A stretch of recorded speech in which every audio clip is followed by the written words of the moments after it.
Para empezar haremos una breve revisión de los biestables de o delay. Observad que su forma constructiva nace de un biestable rs, como podéis observar aquí, donde la entrada, fijaros que entra limpiamente en el set, y luego el reset precisamente lo que recibe es esa entrada, pero negada. Aquí podéis observar esta not. Vamos a ver qué es lo que sucede cuando en la entrada hay un 1, ya que veis que esta versión del RS es asíncrona, así que nada tiene que ver con la señal de reloj. Cuando la entrada vale 1, la salida, como se está haciendo un set en el biestable, la salida se pone también a 1. Fijaros que esto carece de sentido, ya que si no aparece ninguna señal de reloj, este biestable lo que está haciendo es reproducir a la salida lo que tiene en la entrada. ¿Por qué? Si os fijáis y ponemos un 0 en el set, lo que está haciendo es poner un 1 en el reset, con lo cual lo que hace es poner la salida a 0. Y evidentemente la salida negada sería la complementaria a lo que os comentaba antes. Con lo cual, como os decía, hasta que no aparece una señal de reloj, esto carece de sentido, ya que sencillamente está reproduciendo a la salida lo que tiene a la entrada. Es decir, carece del efecto de memoria, que es el que estamos persiguiendo con la clase de hoy. Fijaros que en el caso que tengamos un biestable de síncrono, en este caso por nivel, observad que tenemos la señal de reloj aquí, y puesto que no hay el circulito a la entrada, se activará por nivel alto. ¿De acuerdo? Entonces, vamos a ver qué es lo que sucede. Fijaros en el cronograma, en la señal de reloj. Cuando pasarán cosas es en este tramo de aquí, cuando el reloj se halle en nivel alto, y en este tramo de aquí, cuando el reloj se halle en nivel alto. Esta señal, de hecho, podía provenir de un reloj o generando sencillamente unos pulsos, como veis aquí, ya que no se ve una señal periódica, sino que sencillamente se utiliza este cronograma para explicar qué es lo que está sucediendo.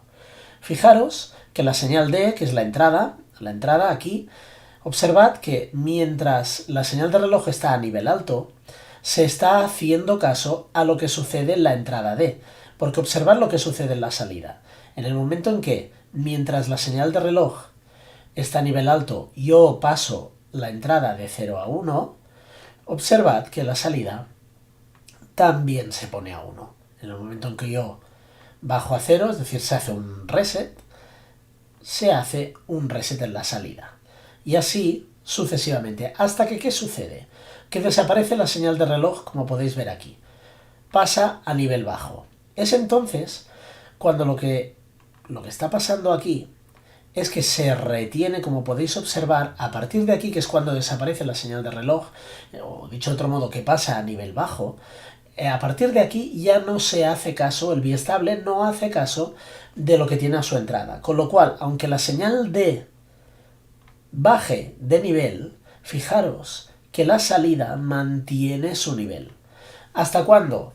Hasta cuando vuelva a aparecer un nivel alto en la señal de reloj, y entonces, en caso de que se produzca algún cambio en la señal D, pues este cambio se verá reflejado. Observad lo que sucede. Cuando entra el reloj a nivel alto de nuevo, aquí, observad que la señal de entrada se encuentra a nivel bajo, con lo cual la salida que estaba mantenida a 1 debido a que el reloj no estaba activo, ahora pasa a valer 0 porque ahora se vuelve a hacer caso a lo que está sucediendo en la entrada. En el momento en que la entrada pasa a estado alto, a nivel alto, pues aquí también pasa a nivel alto, ya que como estamos durante el nivel alto del reloj, se está haciendo caso a lo que sucede en la entrada. Es decir, la salida lo que hace es replicar lo que sucede en la entrada. Observad que el efecto de memoria tiene lugar en este tramo de aquí, donde aunque desaparezca la entrada, se está preservando a nivel alto la salida Q. Vamos a ver qué es lo que sucede alternativamente por flanco. En el caso del flanco, como veis aquí es flanco de subida, ya que no está el círculo a la entrada de la señal de reloj, y observad que es por flanco debido al triángulo este de aquí. Las cosas van a suceder cuando se produzcan este y este flanco de subida. Es decir, se hará caso a la señal de entrada, o dicho de otro modo, la señal de salida reproducirá lo que está sucediendo en la entrada solo en ese breve instante de tiempo. Observad lo que sucede. Fijaros con la entrada D y qué es lo que sucede en el momento en que se produce este flanco de subida de la señal de reloj. Fijaros que la entrada D se encontraba a nivel alto, con lo cual la salida, independientemente de lo que sucediera antes, desde aquí hasta que vuelva a aparecer otro nuevo flanco, seguro que estará a nivel alto. Y digo seguro porque nadie nos dice que la señal D vuelva a ponerse a nivel alto aquí y entonces el nivel se mantendría con el nuevo flanco. Pero ¿qué es lo que sucede? Que cuando aparece este segundo flanco, la señal D, que es la señal de entrada, repito, se encuentra a nivel bajo, con lo cual lo que pasa en la salida es que se pone a cero, lo que se está haciendo es un reset, y este reset se mantiene como mínimo hasta que aparece el nuevo flanco, ya que entonces dependerá la salida de lo que esté sucediendo en la entrada. Observad que la entrada en este caso, en el tercer flanco, está a nivel alto, con lo cual lo que sucede en la salida es que cambia de nivel, se pone a nivel alto, y así sucederá hasta que no aparezca otro nuevo flanco de subida en el reloj, que de momento, como vemos que no aparece, pues este nivel alto perdura a lo largo del cronograma. ¿Para qué se pueden utilizar estos biestables delay? Se pueden utilizar para generar registros de desplazamiento. Como muy bien indica la palabra desplazamiento, lo que van a hacer los bits van a ser precisamente desplazarse de un biestable a otro. Vamos a ver las primeras aplicaciones de estos registros de desplazamiento. Acordaros que en el caso binario, cuando tenemos una cifra, por ejemplo, que tiene 4 bits, acordaros que el peso del bit menos significativo es 2 elevado a 0, lo que sería 1. En el caso del bit inmediatamente superior es 2 elevado a 1, y así 2 elevado a 2, 2 elevado a 3 para el bit más significativo de este ejemplo. Con lo cual observad que si lo que hacemos es desplazarnos hacia la izquierda, lo que estamos haciendo es multiplicando por 2, ya que veis que el exponente cada vez sube una unidad. Mientras que si nos desplazamos hacia la derecha, lo que se hace es dividir por 2. Dicho de otro modo, si yo tengo una cifra, por ejemplo, qué sé yo, la cifra 1000, esta cifra 1000 en binario, como podéis ver, es 8, es el número 8. En el momento en que yo tomara esta cifra y la desplazara hacia la derecha, observad que entonces el 1, que estaba en la posición del bit más significativo, ahora sería 0, luego tendría un 1, 0 y 0, ya que lo que he hecho ha sido desplazar todos los bits hacia la derecha. Entonces en este caso, como podéis ver, el peso ha pasado de ser 8 a ser 4, con lo cual se comprueba que desplazar hacia la derecha es dividir por 2. De ahí que un registro de desplazamiento donde los datos entran y se van trasladando sucesivamente a cada uno de los biestables que están en configuración maestro-esclavo, al desplazarlos hacia la derecha lo que estoy haciendo es dividir por 2. Y si los desplazara hacia la izquierda lo que haría sería multiplicar por 2.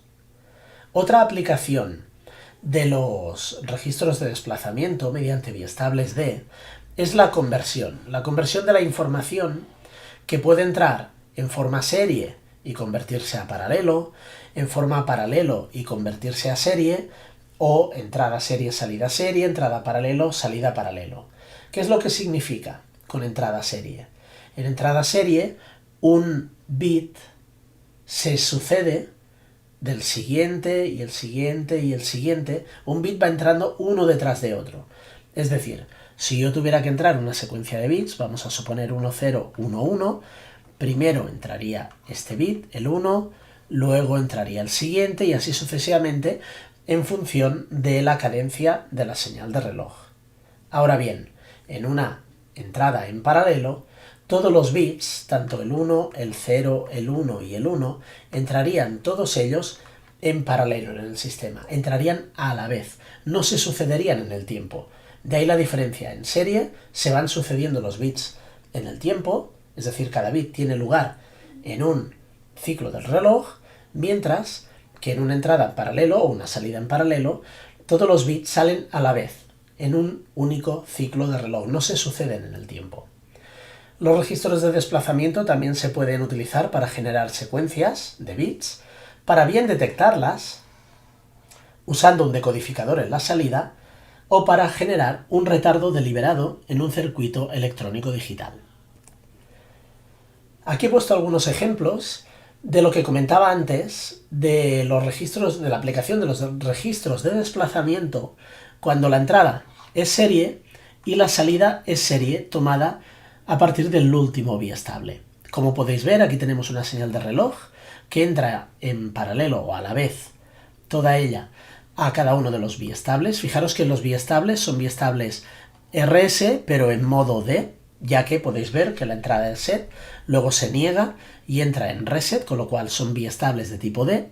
Y como podéis ver, en esta señal de reloj, los biestables de tipo D, como podéis ver aquí en la entrada del reloj, los cambios se efectuarán con los flancos de bajada, en este caso flanco porque hay el triángulo y de bajada porque estamos hablando de que hay un círculo a la entrada de la señal.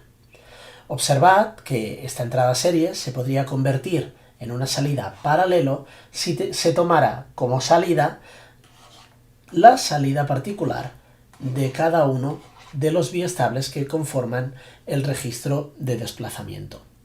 Por un lado podríamos obtener la salida serie y por otro lado la salida paralelo con todas estas salidas a la vez.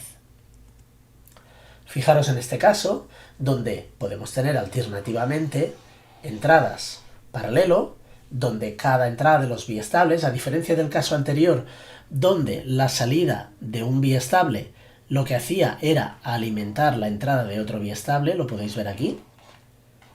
A diferencia de este tipo de casos, para la entrada paralelo, salida paralelo, en el caso anterior era entrada serie, fijaros que en este caso la entrada en paralelo implica que cada uno de los biestables recibe una entrada exógena, y esa entrada exógena, que viene de fuera, es la que precisamente forma la señal que tiene, digamos, la conformación de bits que tiene que entrar en el registro. Y entran todos los bits a la vez de la palabra. La salida, como podéis observar, es la salida de cada uno de los biestables, igual que en la transparencia anterior, ya que lo que tenían en común es que las salidas son en paralelo. Vamos a ver una aplicación, que es la que nos interesa para el temario de la asignatura, que es cómo generar contadores cíclicos a partir de los registros de desplazamiento que acabamos de comentar. Observad el diagrama. Fijaros que en este caso tenemos que la salida de un biestable está conectada a la entrada de otro biestable, la salida de un biestable conectada a la entrada del siguiente y así sucesivamente, y podéis observar que en el último biestable su salida alimenta al biestable de la entrada, con lo cual ahí se produce ese ciclo, ese anillo, digamos esa realimentación de los biestables.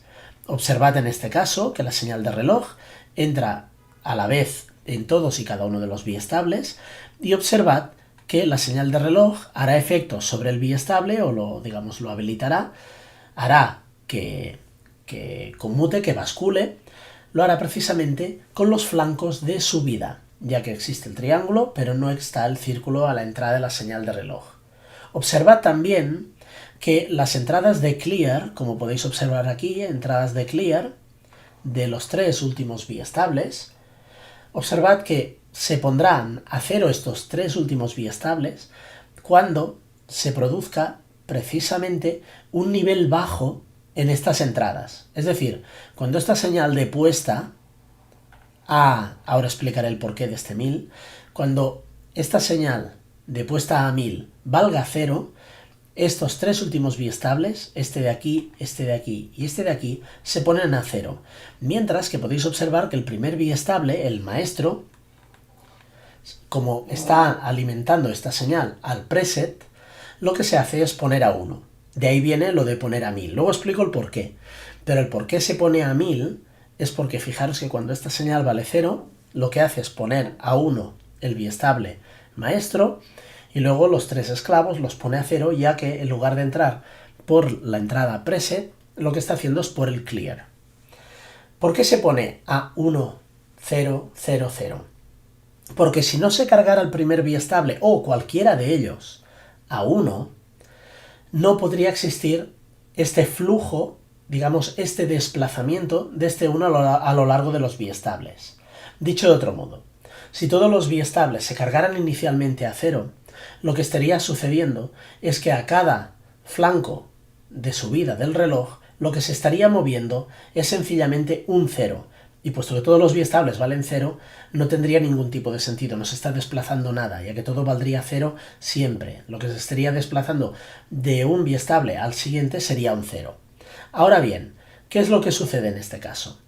Cuando, observad, ponemos a 1000, lo que estamos haciendo aquí, fijaros, en el momento en que hay un nivel bajo, como os decía, lo que se hace es cargar un 1000 en los 4 biestables, es decir, en el primero un 1, luego 3 ceros a los biestables que son esclavos, con lo cual observad que Q0, que será el bit menos significativo, ¿no? Si esto, digamos, obtuviésemos la salida del contador, como veis Q0 sería el bit menos significativo, Q1 el inmediatamente superior y Q2 sería el inmediatamente superior, y observad que Q3, que es el que produce la realimentación o esta ciclicidad del contador, es el bit más significativo.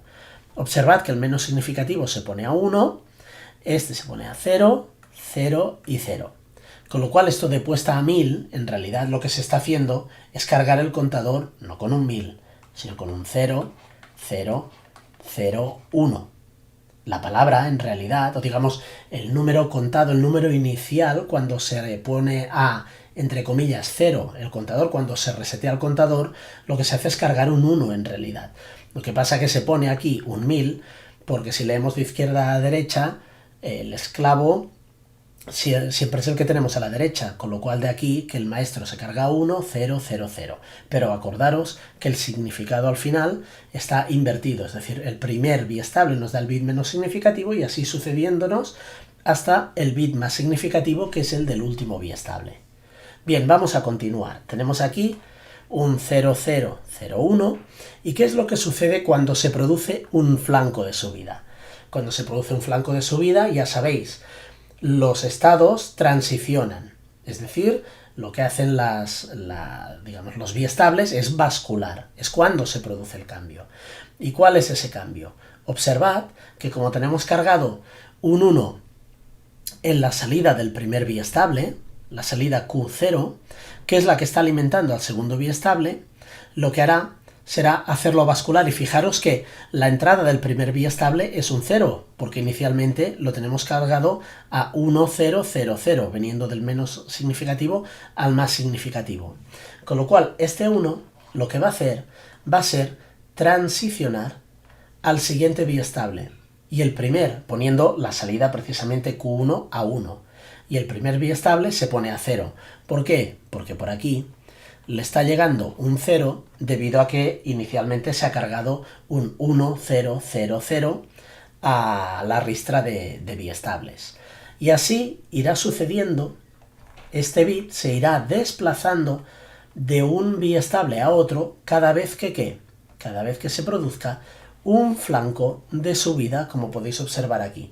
En el siguiente flanco de subida, este 1 del segundo biestable, que en este caso su salida es Q1, lo que hace es ponerse a 0, ¿de acuerdo? Porque la salida del primero era 0, con lo cual ahora hace poner este a 0, y el siguiente se pone a 1, y así sucesivamente. Como podéis ver, en el momento en que el último es 1, lo que hace cuando aparece este flanco de subida es poner a 1 el biestable siguiente y se pone él a 0, debido a que su anterior, que era este, estaba a 0. Dicho de otro modo, lo que se va desplazando es este 1 inicial que habíamos cargado en la puesta a 0, entre comillas, y este 1 se va desplazando aquí, aquí, aquí, y de forma cíclica vuelve a aparecer en el inicio, aquí y aquí. De este modo, lo que tenemos es un contador que es cíclico, cuyos cambios se producen con flanco de subida de la señal de reloj, y cuya puesta a 0 no es estrictamente una puesta a 0, sino que es una puesta a 0001 o una puesta a 1000 si lo estamos leyendo en lo que a configuración de biestables se refiere.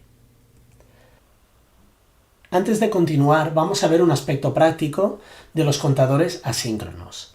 Fijaros en el esquema de la figura. Observaréis que se trata de 4 biestables en configuración maestro-esclavo, uno detrás de otro. Observad que son JK, pero están en modo toggle, ya que tanto la entrada J como la entrada K valen 1 en cada uno de los 4 biestables. Fijaros que este biestable es capaz de contar desde 0000 hasta 1111, que correspondería al 15 o a la F en hexadecimal. Fijémonos que es una estructura asíncrona porque la salida de un biestable siempre alimenta a la entrada de reloj para que transicione el siguiente biestable. Observemos que lo está haciendo por flanco y en este caso es de bajada debido al círculo que aparece en la señal de reloj de cada uno de ellos. Y observad que existe la puesta a cero que se hará por nivel bajo, ya que la entrada clear de cada uno de los biestables tiene un círculo. Fijémonos qué es lo que sucede cuando se transiciona de un contaje de 7 decimal a un contaje en 8 decimal. Para pasar de uno a otro se pasa por 3 estados intermedios sin que sea esa nuestra intención. Observemos lo que sucede. Para que transicione el primer esclavo debe haber habido un cambio en el primer biestable y así sucesivamente. Para que transicione el biestable n, tiene que haber sucedido algo en el biestable n-1. Observemos en el cronograma qué es lo que está sucediendo. Fijémonos que, como os decía, se producirá el cambio con el flanco de bajada, lo veis aquí, de la señal de reloj. Teníamos un contaje de 7 y debido a este flanco de bajada de la señal de reloj se debería transicionar a el número 8 en decimal, al contaje 8, incrementar en una unidad el contador. Pero ¿qué es lo que sucede? Lo que sucede es que primero transiciona el bit menos significativo, donde pasa de 1 a 0. Seguidamente, cuando este ha transicionado, se produce la transición del bit inmediatamente superior, de 1 a 0. Seguidamente, del tercer biestable se produce la transición, pasa de 1 a 0. Y finalmente, para el último biestable, el del bit más significativo, se produce la transición, ya que estamos comentando que se suceden en cadena, ya que un biestable está en cascada con otro, es decir, como comentaba antes, la señal de reloj es por culpa de que ha transicionado el biestable precisamente anterior, el que es su maestro, así que finalmente transiciona de 0 a 1 el bit más significativo. Con lo cual, ¿qué es lo que está sucediendo? Lo que he representado en esta tabla de aquí. Fijémonos que para el 7, un contaje equivalente a 7 decimal, tenemos 1, 2 y 4 en decimal. 4 más 2, 6, más 1, 7. Como primero transiciona el primer biestable, este de aquí, el que proporciona el bit menos significativo, pasa a 0. Con lo cual estamos teniendo un 6 en decimal durante un breve espacio de tiempo, hasta que no transicionen los siguientes. Pero de momento, durante un breve espacio de tiempo, tenemos un 6, que es este 6 que veis aquí en el cronograma, pues tenemos 4 más 2, 6.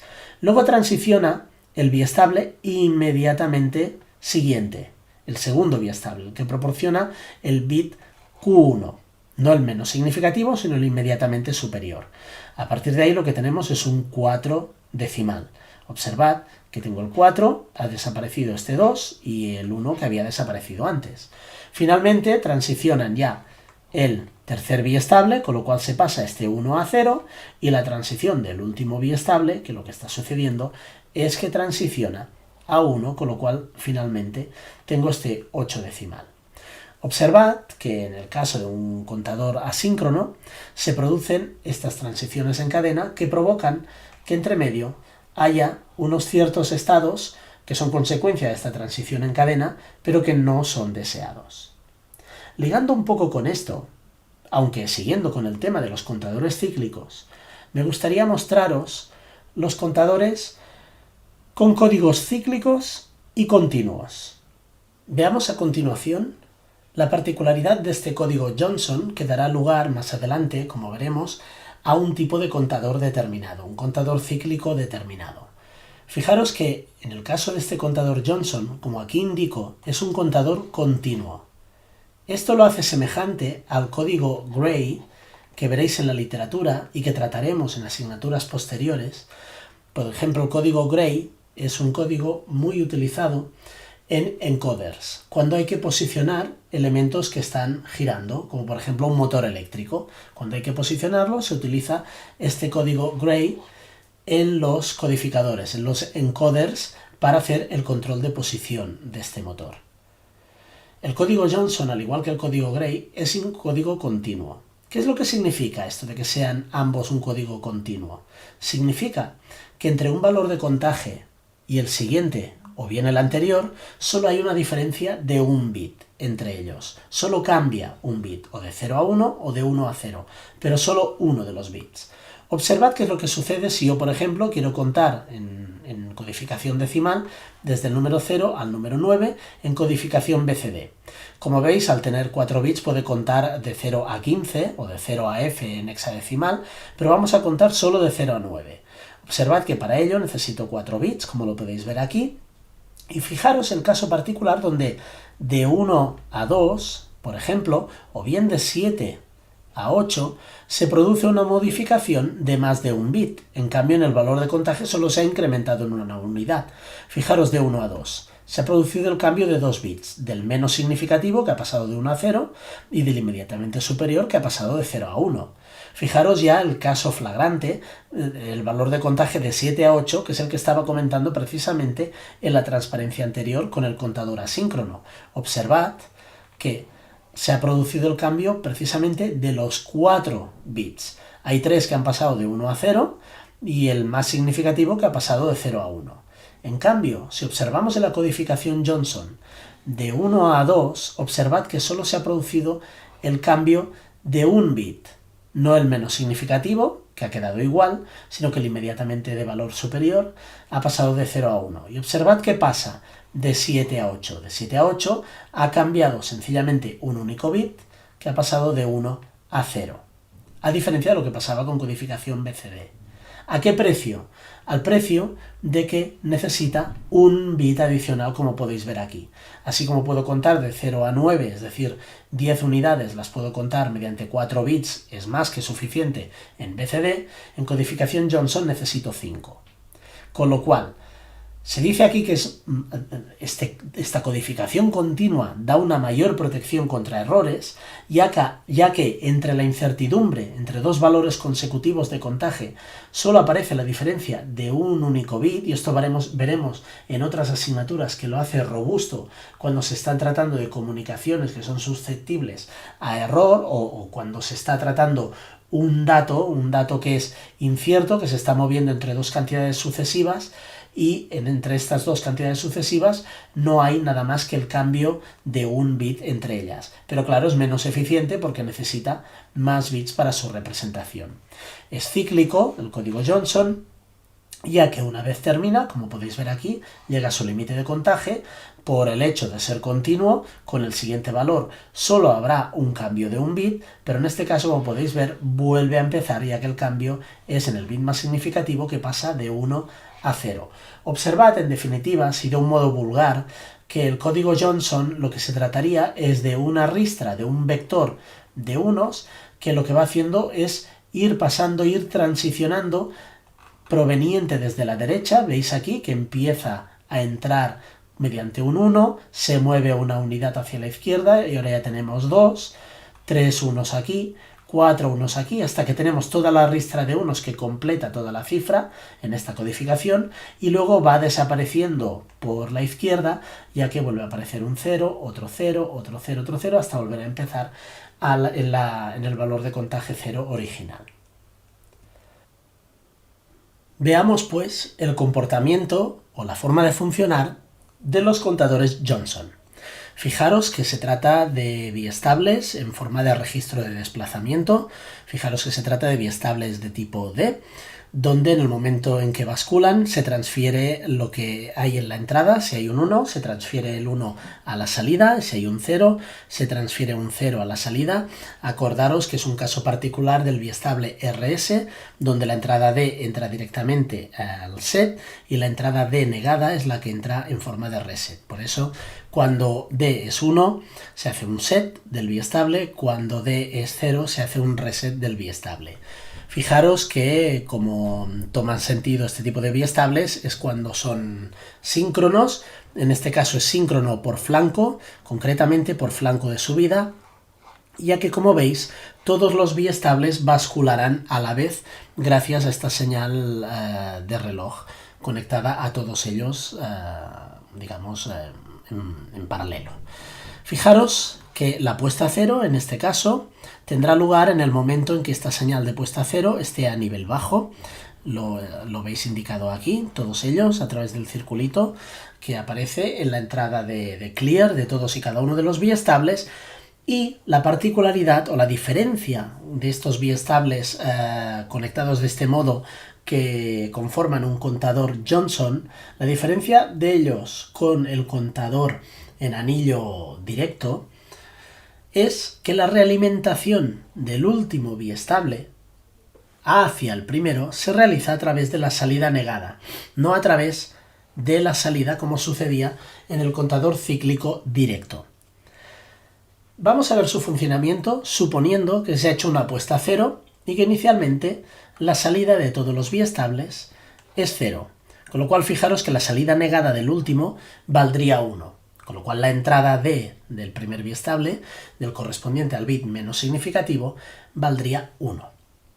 Bien, lo que sucede es que cuando se produce un flanco de subida en la señal de reloj, todos basculan a la vez y transfieren el valor que tienen en la entrada D a la salida Q. Con lo cual, fijaros que lo que está sucediendo es que como estado inicial yo tenía el 0000, entendiendo que este es el LSB y este es el MSB, el bit más significativo. Con lo cual tenía 0000. ¿Pero qué ha sucedido? Como la entrada al primer biestable, al bit menos significativo, al que corresponde a este bit, es 1, ya que la realimentación se hace mediante la salida negada del último biestable, del que corresponde al bit más significativo, y este vale 0, pues su valor negado es 1, con lo cual ahora tendré en la siguiente iteración 1, 0, 0, 0. He pasado de un contaje de 0 a un contaje de 1. ¿Qué es lo que sucede cuando aparece otro flanco de subida en esta situación? Recordemos, aquí ahora ya no tengo un 0, sino que el primero se ha convertido en una salida de 1. Aquí sigo teniendo el 0, aquí tengo el 0, aquí sigo teniendo el 0, lo que es sinónimo de que la salida negada vale 1. Con lo cual, en este momento de la transición, en el momento de que todos basculen a la vez, ya no es 1, sino 2 biestables los que tienen un 1 a su entrada. Con lo cual se transfieren a la salida y ahora tengo los dos últimos bits, el menos significativo y el inmediatamente superior, que pasan a valer 1.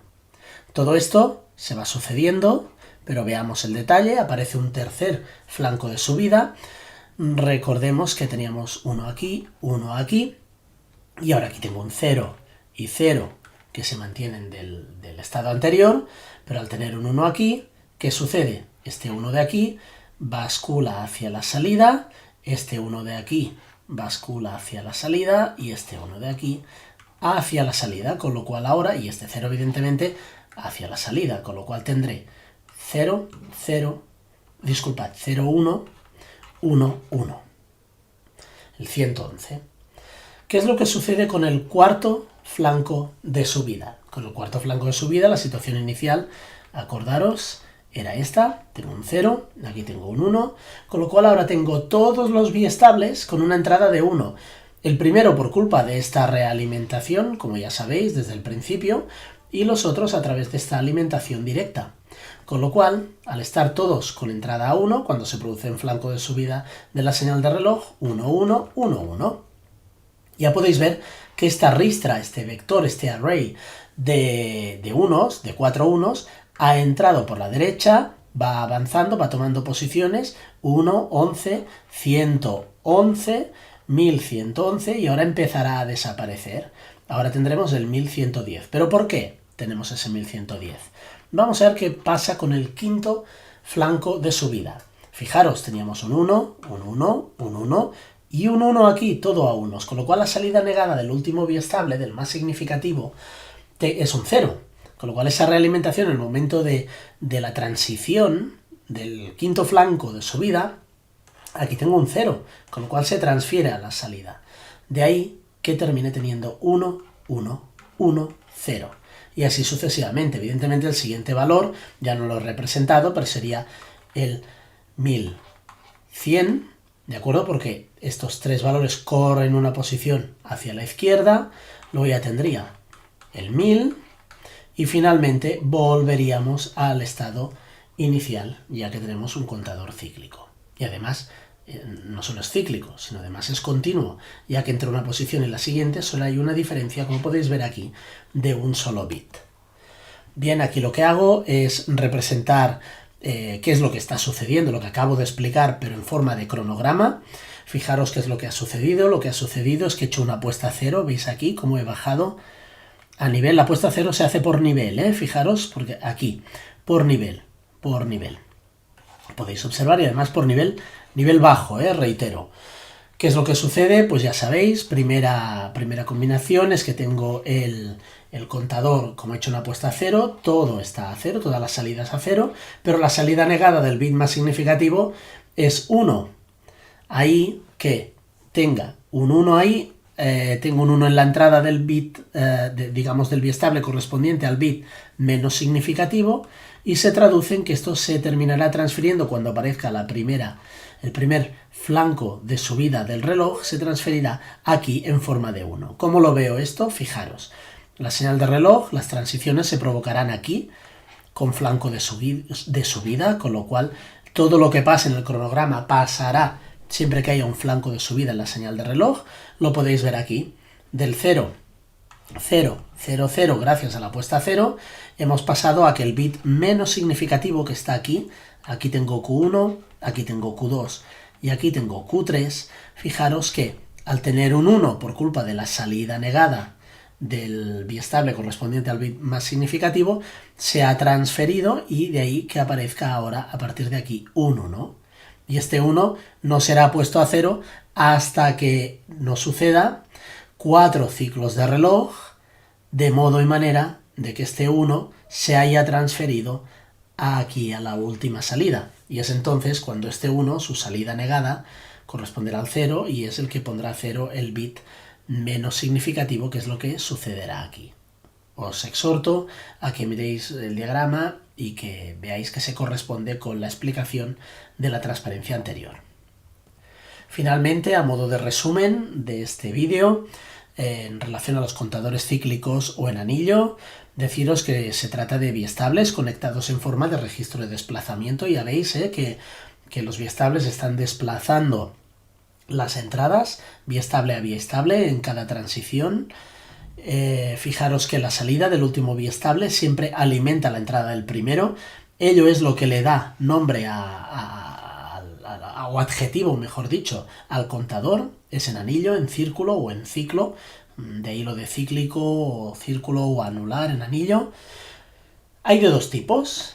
El de anillo recto, que es el primero que he explicado, donde la salida del último registro va directamente a la primera entrada. Es decir, la salida Q, la salida Q3, es la que va a la entrada D del biestable número 0, del biestable que corresponde al bit menos significativo. Mientras que cuando son en anillo trenzado o anular o el contador Johnson, que os acabo de contar, o de Moebius, es el complemento de esta salida, el que va a la entrada D del biestable correspondiente al bit menos significativo. Os recuerdo en forma de tabla, cuidado, bit menos significativo está aquí, el más significativo aquí. Fijaros que el contador en anillo directo o recto o straight, ¿vale? Es este 1 que se va desplazando, como lo podéis ver, aquí y vuelta a empezar. Acordaros que no tiene valor 0, este de aquí, si no, no se podía producir esta transición, digamos, el fenómeno este vascular de este 1. En cambio, en el caso del contador Johnson, sí que a partir de este 0, y como se está realimentando la salida negada del biestable correspondiente al bit más significativo, se va transfiriendo este vector de unos empezando desde el bit menos significativo. Recuerdo que aquí está a la izquierda y no a la derecha. Aquí tengo el bit más significativo. Entra, va ocupando todas las posiciones del 1 y luego se va vaciando para volver a su estado inicial.